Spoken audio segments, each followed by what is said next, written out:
1 2 3เชิญครับ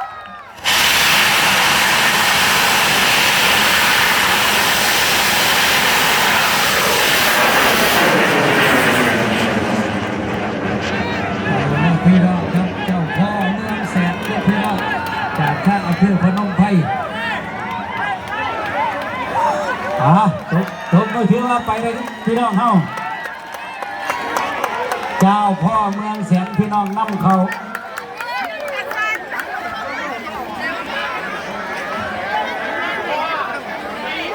ก็ถือว่ามันขึ้นได้ดีแล้วพี่น้องเจ้าชีกระดามันไปได้เนี่ย